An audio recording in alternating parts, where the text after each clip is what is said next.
When you're fishing from either the boat or the shore and hook a striped bass and you're planning to release these fish, you should treat them that way from the start. I mean, these are living things. They have to breathe in the water.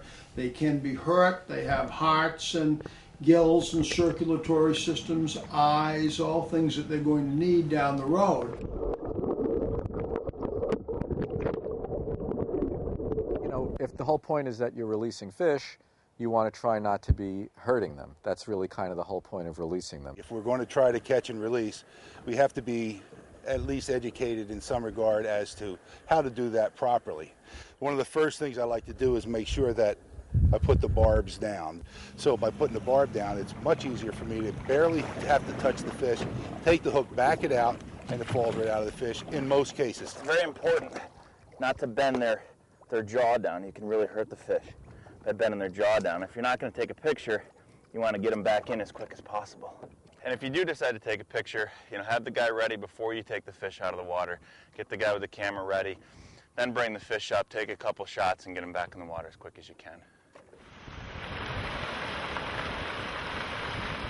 When you handle a fish, if it's up against you, you remove slime from its body, you can take scales off.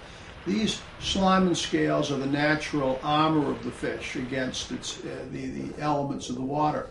And so you want to not do that. If you can just touch them on that lip, especially on a striped bass, God never made a better fish to release than a striped bass. How your gear is set up and how you fight a fish is almost as important as how you release the fish. You really want to make sure that you get the fish in quickly. You want to have a drag that is set, not too loose, not too tight. You want to be able to, bring it in a quick manner and not play it to death. Doing that and releasing the fish properly, really will help the fish survive.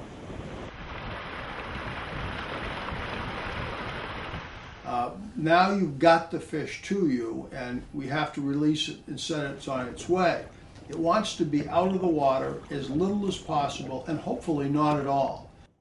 Recreational angling is a huge percentage of the fishing mortality for striped bass. But I see people releasing fish by throwing them as if it's sort of garbage that they're trying to get away with. They're obviously, they're getting bruised on the rocks and things like that. And what the long-term damage to the fish is unclear in any given situation. But obviously, if you make a habit of doing that, you're going to be hurting fish or killing fish that you don't want to kill. So that doesn't seem right.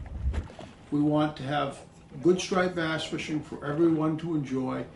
Catch and release fishing is an absolute reality, and so therefore we need to be as good at it as we can possibly be so that we preserve the species for all the people that want to enjoy it.